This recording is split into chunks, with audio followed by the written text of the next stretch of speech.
నమస్తే, welcome to hit TV. నేను శ్వేత. ఈ రోజు నాతో పాటు ప్రముఖ అడ్వకేట్ రమేష్ పిట్ల ముద్రాజ్ గారు ఉన్నారు. జనరల్ గా ఎవ్రీ వీక్ లానే ఈ వీక్ కూడా కొన్ని న్యాయ సలహాల గురించి ఆయన మనతో పాటు డిస్కస్ చేయడానికి మన ఛానల్ కి వచ్చారు. ఎవ్రీ టైం లానే కొత్త కొత్త విషయాల గురించి ఆయన అడిగి అసలు ఎలాంటి సెక్షన్స్ ఉంటాయి, ఎలాంటి ప్రాబ్లమ్స్ కి ఎలాంటి సొల్యూషన్స్ దొరుకుతాయి అని చెప్పేసి ఆయన మాటల్లోనే అడిగి తెలుసుకుందాం. నమస్తే రమేష్ గారు. నమస్తే మ్యామ్. సార్, జనరల్ గా ఏంటంటే ఇది చాలా మంది ఇళ్లలో జరిగే విషయమే. కాకపోతే కొంతమంది బయటపడతారు, కొంతమంది బయటపడరు. ఎస్పెషల్లీ అత్తగారు మామగారు ఉన్నప్పుడు కొడుకు కోడలు పట్టించుకోవట్లేదని చెప్పేసి చాలా మంది కంప్లైంట్స్ చేస్తూ ఉంటారు. ఇంటి పక్కన వాళ్ళతో చెప్పడం వేరు, లేకపోతే తెలిసిన వాళ్ళకి చెప్పడం వేరు. కానీ మీలాంటి ఒక అడ్వకేట్ దగ్గరికి వచ్చి మిమ్మల్ని ఆశ్రయించినప్పుడు జనరల్గా వాళ్ళకి మీరు ఎలాంటి సజెషన్స్ ఇస్తారు? అట్ ది సేమ్ టైం వీళ్ళకి ఎలాంటి చట్టాలు వర్తిస్తాయి? ఇప్పుడు కొడుకు కోడలు తల్లిదండ్రులు పట్టించుకోకపోతే శిక్ష ఏంటి, లేకపోతే వయోవృద్ధుల్ని ఎవరైనా పట్టించుకోకపోతే ఎవరు వాళ్ళ సహాయం తీసుకోవచ్చు. ఎగ్జాక్ట్లీ. ఎందుకంటే మన సెంట్రల్ గవర్నమెంట్ ఏం చేసిందంటే ఒక టోల్ ఫ్రీ నెంబర్ తీసుకొచ్చింది, 14567. ఈ నెంబర్కి వాళ్ళు కాల్ చేయొచ్చు. వయోవృద్ధులు మార్నింగ్ 8 గంటల నుంచి రాత్రి 8 గంటల వరకు టోల్ ఫ్రీ నెంబర్ పనిచేస్తుంది. వాళ్ళు ఈ నెంబర్కి కాల్ చేస్తే వాళ్ళు ఏ భాషలో అయినా సరే మాట్లాడతారు. వాళ్ళకి ఏ సమస్య ఉన్నా సరే చెప్పుకోవచ్చు. ముఖ్యంగా దాంట్లో వాళ్ళు ఇన్ఫర్మేషన్ ప్రొవైడ్ చేస్తారు కాల్ చేసినప్పుడు.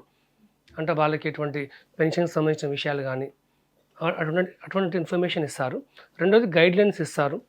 మూడోది సపోర్ట్ ఇస్తారు. అంటే ఒక మానసికంగా వాళ్ళు బాధపడితే వాళ్ళకు ఒక ధైర్యాన్ని నూరిపోయడము, ఒక లీగల్ అడ్వైజ్ ఏమైనా అవసరం ఉంటే ఎవరైతే లీగల్ అసిస్టెన్స్ ఇస్తారో దానికి సంబంధించిన ఇన్ఫర్మేషన్ షేర్ చేసి వాళ్ళకి ఒక సపోర్ట్ ఇవ్వడము.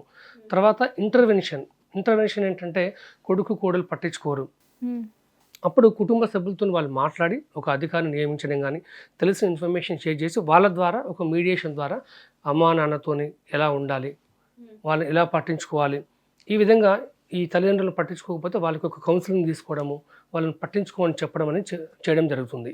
ఈ టోల్ ఫ్రీ నెంబర్ అనేది చాలా ఇంపార్టెంట్. కొంతమందికి పెన్షన్ గురించి డౌట్ ఉంటుంది, ఎవరిని అడగాలో తెలియదు. కొంతమందికి హెల్త్ సపోర్ట్ అవసరం ఉంటుంది, ఎవరిని కన్సల్ట్ కావాలో తెలియదు. కొంతమందికి మానసిక సమస్యలు ఉంటాయి, ప్రతిసారి ఎవరు ఉండరు, కానీ వాళ్ళకి ఒక కౌన్సిలింగ్ కావాలి. ఆ విషయంలో కూడా వాళ్ళు ఈ టోల్ ఫ్రీ నెంబర్కి కాల్ చేయొచ్చు. ఇప్పట్లో అయితే మన సీనియర్ సిటిజన్స్ పట్టించుకోకపోతే, ఎందుకంటే చాలా కుటుంబాల్లో తల్లిదండ్రుల నుంచి వచ్చే ఆస్తుల్ని పట్టించుకుంటున్నారు తప్ప ఈ ముసలి వాళ్ళు అయిన తర్వాత తల్లిదండ్రులు పట్టించుకోవట్లేదు. అప్పుడు వాళ్ళ పైన కూడా కంప్లైంట్ ఇచ్చే అవకాశం ఉంటుంది. కాబట్టి అందరూ పట్టించుకోవాలి. ప్రతి వయోవృద్ధుడు కూడా ఈ టోల్ ఫ్రీ నెంబర్ గురించి తెలుసుకోవాలి. అట్లీస్ట్ మన ఛానల్ ద్వారా ఎంతో మందికి ఉపయోగపడుతుంది. కాబట్టి it's a great initiative from our end. Okay, so మీరు మళ్ళీ ఒకసారి టోల్ ఫ్రీ నెంబర్ని ఒకసారి చెప్పగలరా సార్? 14567 ఇది toll free number madam. Morning 8 to night 8 వరకు పనిచేస్తుంది. They can call any point of time. Okay, thank you sir. Thank you ma'am.